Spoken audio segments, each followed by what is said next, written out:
At eto pa, dagdag ko na rin. At shout out na din pala dun sa mga dati kong kakubol na naghahangad ng good governance at inaasam ito na makukuha sa mga politikong hindi humihimod ng puwet ng kanilang mga poon. Pero ngayon, nakakapagtaka, hayagan na nagsasabi at iginigiit pa't kinakampanya na wag iboto daw si Kiko at Bam dahil di umano hindi na sila ang dating oposisyon at di umano ay umaanib na sa administrasyong Marcos.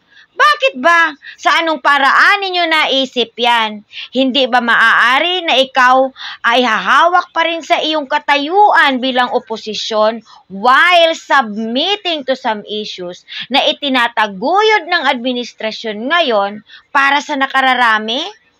Kailangan bang itataguyod mo pa rin bang iyong pag-aalma?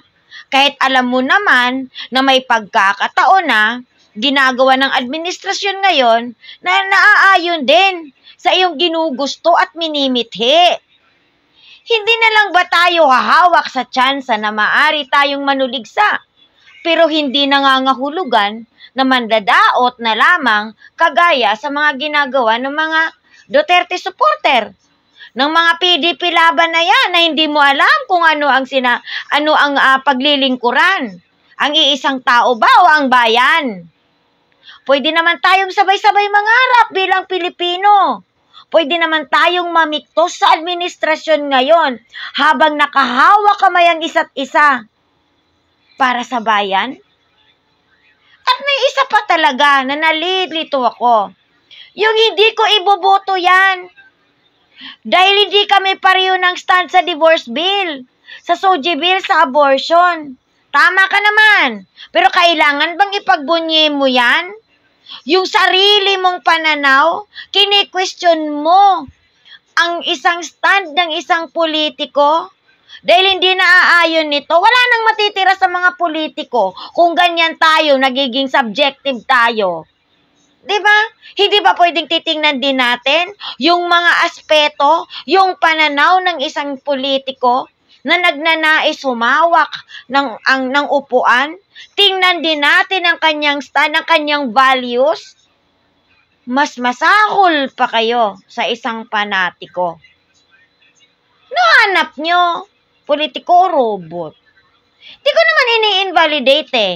Nasasabihin ninyong, ito na yung chance natin na maiparating yung ating pag-aalma, ito na yung eleksyon. Wala namang problema dun eh. Pero dapat titingnan mo din ang aspeto na hindi ka na nagiging diktador, na hindi ka na nagiging bias. Isipin mo, kailangan mong makita sa isang politiko, rolled into one, based to your gusto. Ay wow! Saan ka nakakitang politikong perpekto? Manunulig sa tayo kung may nilalabag ng politiko niyan, na yan, na naaapektuhan ang bayan, naaapektuhan ang nakararami, hindi naaapektuhan ang sarili mong pananaw. Kaloka.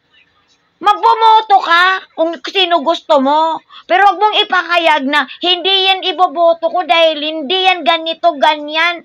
Hindi kami parihan ng ganyan. Paano yung ganyan? Wala nang matira. Nalilito lang ako sa iyo. Diba? Ayaw kong iboto si ganyan. Dahil ganyan siya sa divorce bill. Ako gusto ko ng divorce. Tapos yung isa naman, hindi ko iboboto si ganyan. Dahil may natira pa, wala na. Hindi lang tayo mag-eleksyon. Magbindot-bindot na lang tayo. Sinong manalo pa na, sinong dumami ng pindot-pindot na yan. Yun na lang.